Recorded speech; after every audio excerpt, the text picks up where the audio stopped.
Explanation on bol.com, because I'm pretty sure some of you might not know us. I also explain why I'm here, and then we then we really dive into the big data part. I have two examples to be shown. Explain a bit about the way how we use big data and what the result is for our customers, but also from a technical point of view. And then I have an even shorter summary. Hey, whom of you know us? Whom of you know bol.com? No? Good. That's different. Whenever I give a presentation in the Netherlands or in Belgium, and even some other countries, they at least know our company. So this is going to be a challenge for me, because I have to explain to you in about 1 minute what we do. So I'll get to that. That's me. That's our office, our old office. So I'm one of the IT directors, and I'll do some other stuff at IT as well. The reason why I'm here is actually because I really like to learn from other companies myself. That's why I go to conferences like this, or Fox, or DevTalks, or GoTo. I really like to learn from other companies. But the only way to learn from those companies is if we are presenting. So that's actually the reason why I'm here, also to give something back to you all, and hopefully you'll learn something.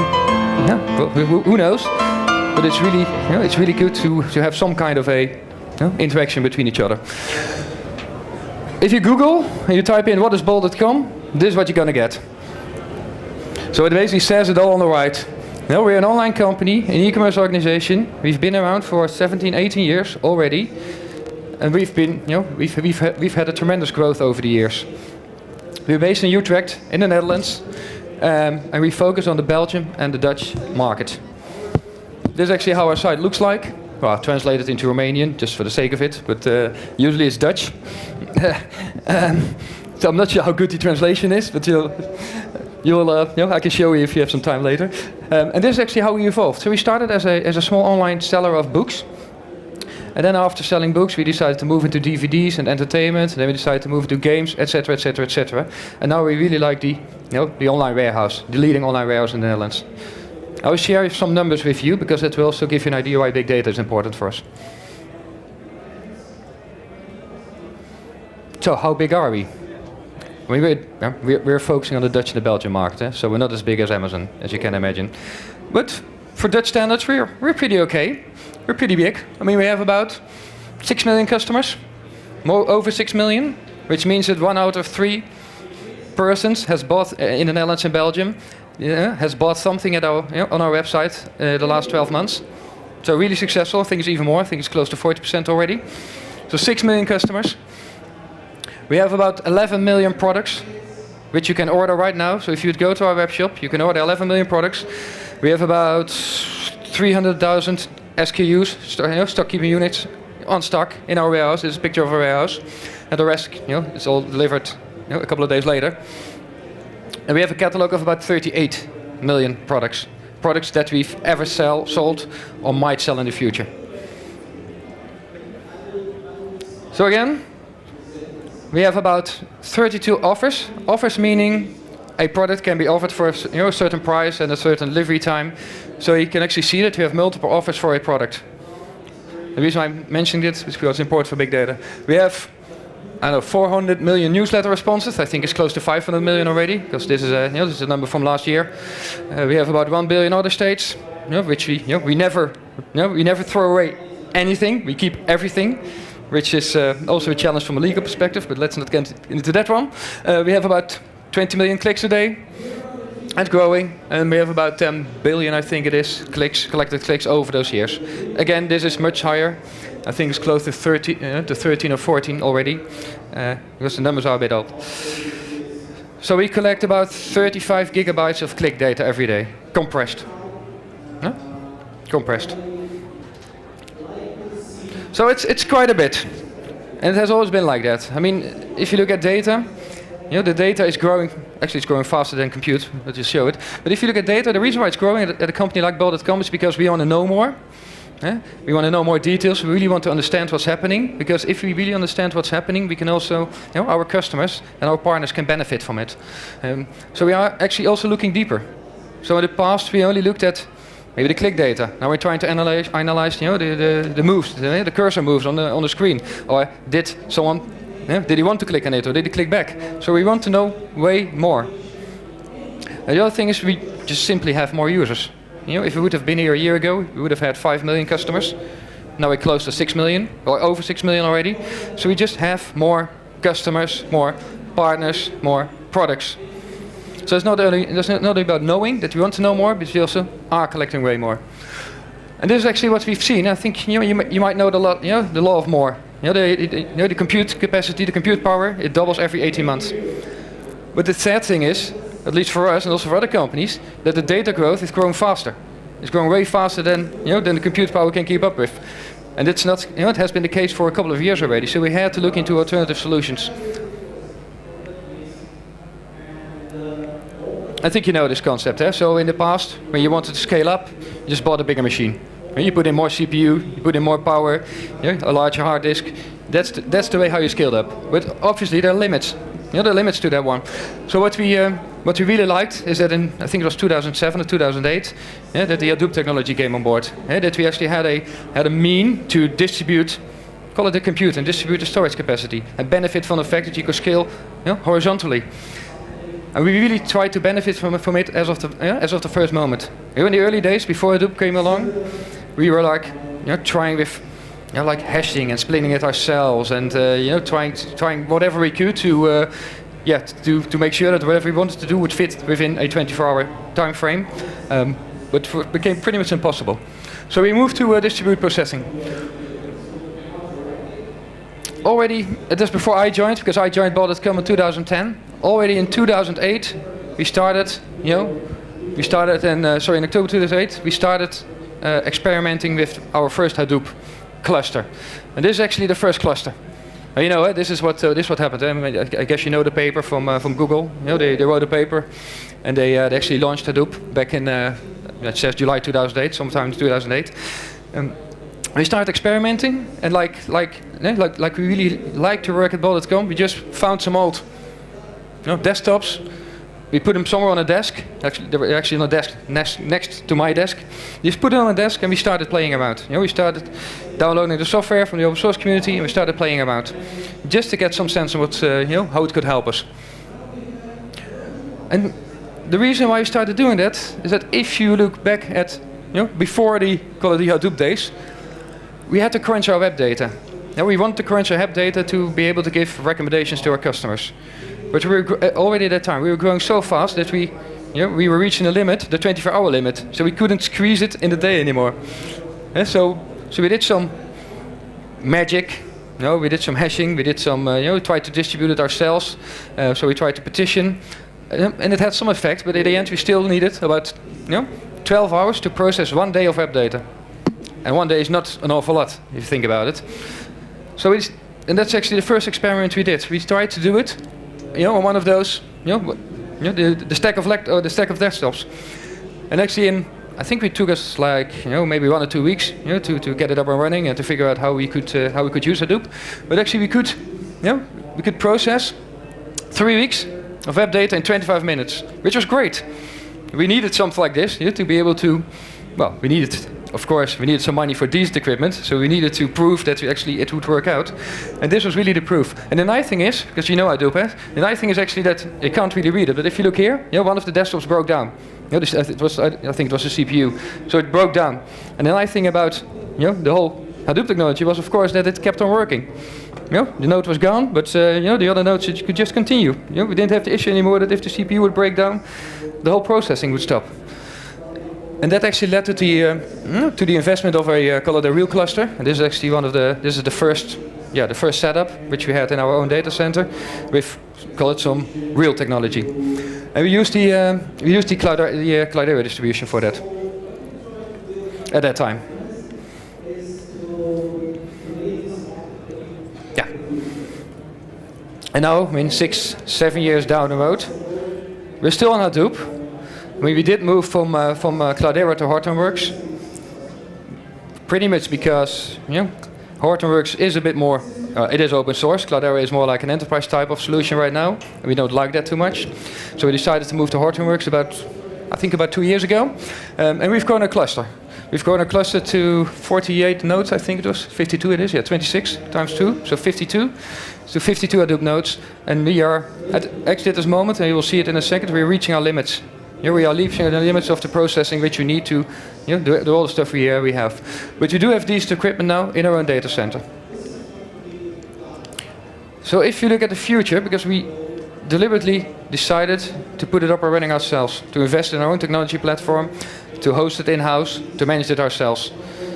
If you look what's happening now in the cloud world, or in the world, I mean, solutions are popping up from, for instance, Google Cloud Services, which is really interesting for a company like us because it gives us the ability to use, call it, to benefit from peak usage, because that's what we need. And the current infrastructure we have, it's probably idle for 90% of its time, but we need it, once a day or maybe twice a day for those peak processing jobs.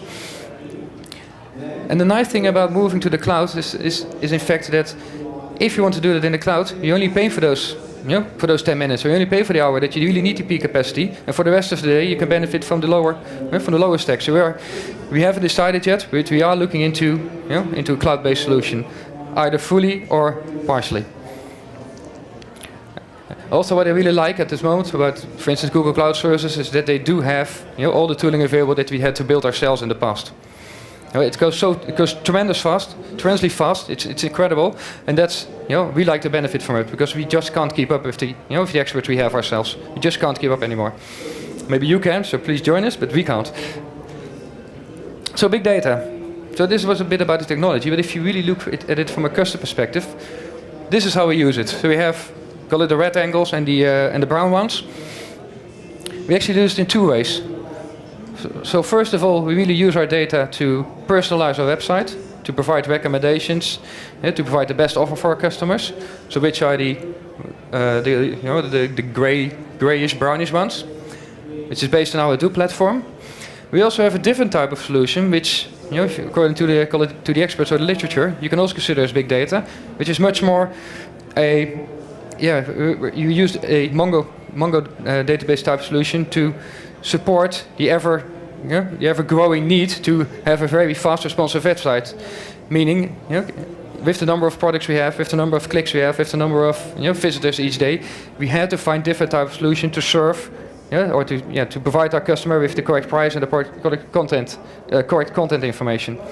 So we actually also moved into what we call operational big data solutions. I'll show you an example in a second. So this is the example from personalization. So if you would go to our website, and this is the Dutch one, so this is the real one. If you look at the first screen, about half, even more than half, 60 to 70% of the website is personalized. And all those slots, like this one, the wish list or the browsing history, or, wrong one. Long-term history. I mean, it's all based on the data we've collected over the years, but also based on the data we've collected the day before. And the way, I mean, we decided to a while ago. I'm not sure how long ago exactly, but we decided to go for the Lambda architecture. I guess some of you might know it, because we needed the batch processing capability to crunch all the data we had, but we also needed something to provide real-time feedback, or to build a website as I've just shown to you. So we really needed the combination of the two, and we tried to combine it, as good as we could, and it works pretty okay. It works pretty okay because we can keep up to date if people are browsing our website. As long as you stay within your session, we can continuously feed the session. We can continuously have the feedback loop towards the users. But of course, the downside is that if you look at the speed layer, the layer serving those recommendations to our customers, it only uses the data from within one session. So that's really one of our next challenges. We like to take the next step, that we're not only collecting the data. I'm not sure if you know how it works, but very shortly, we collect the data continuously. We do data crunching over here on the batch layer. We provide it back to what we call a campaigning service, because a recommendation is a type of campaign in our point of view. And that's how it's fed back to the website. And the partial speed layer just provides the relevant info to to the user browsing on our website. Downside of the speed layer for us is the fact that it only uses the data within the session. So we can't really compare data from multiple users at the same time browsing our website. We can do it after the fact. So we collect the data obviously, so we can build recommendations like an hour later or a couple of hours later, but we can't really do it real time. And that's why we are looking into different type of solutions, like Spark, and perhaps that's actually something with our own solution. Yeah, I pretty much explained this already. We really love the way how we set it up. It has helped us grow the company. Yeah, there's a quote at the end that it has really helped us to become the best web shop in the Netherlands, but we have to improve, we have to invest further. So we are looking into, next to the cloud part, we're also looking into changing our architecture again to really benefit from whatever our users are doing at the same time. Other example. So the first example I've just tried to explain to you very briefly is about using data to better serve our customer, to better provide recommendations. This is more the example on 5 minutes. Yeah, this is the example on the product content service. Example on operational big data, and this is actually what we've implemented to make sure that our website keeps on performing. We have how many visitors? We have about I don't know how many visitors a day, more than 1 million at least. But what we had in the past, in the past we loaded, for instance, all prices and all offers, we loaded it via some kind of batch mechanism on our web shop. And we did it a couple of times a day. What we've tried to do, and it was okay, it was fast enough. Here we had to implement a lot of caching type of solution. We had to build, we had to use a big database to be fast enough. So we decided to change. And actually what we decided to do, I'm not sure if there's a laser here. So what you decided to do is that if you were a user, you need, for instance, and you click on a product and you want to get the details of the product. That's what you do at a web shop. You're shopping, so you try to find the right product.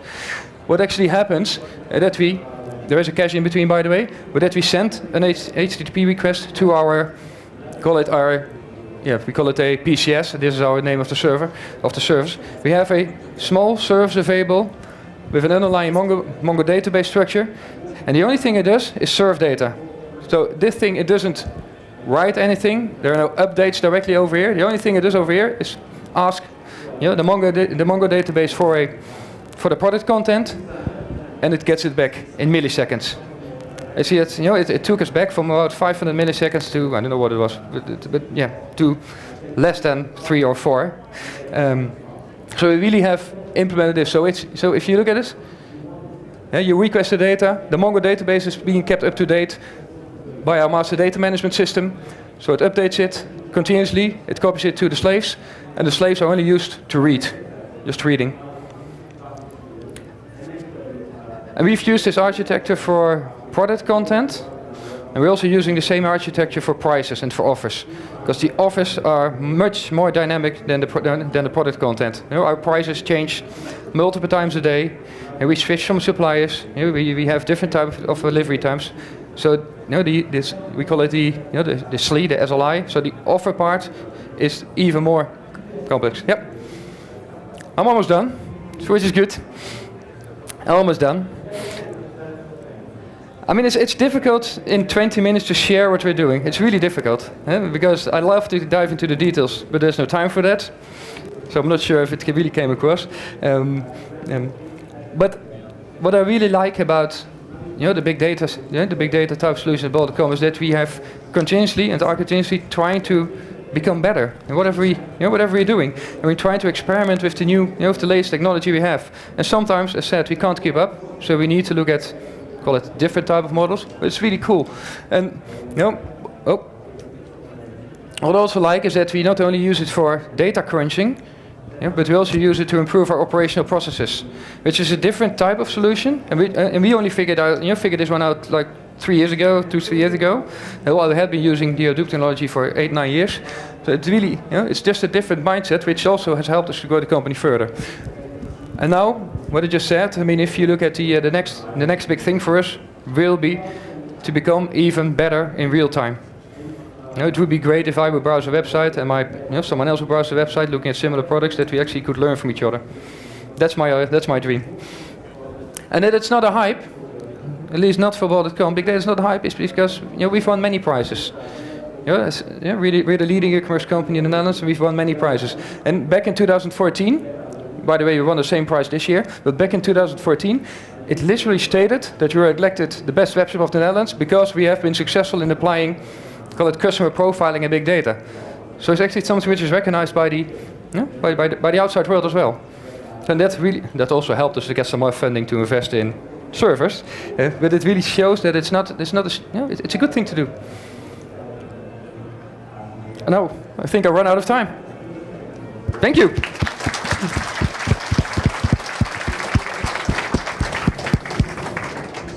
Right. Hello.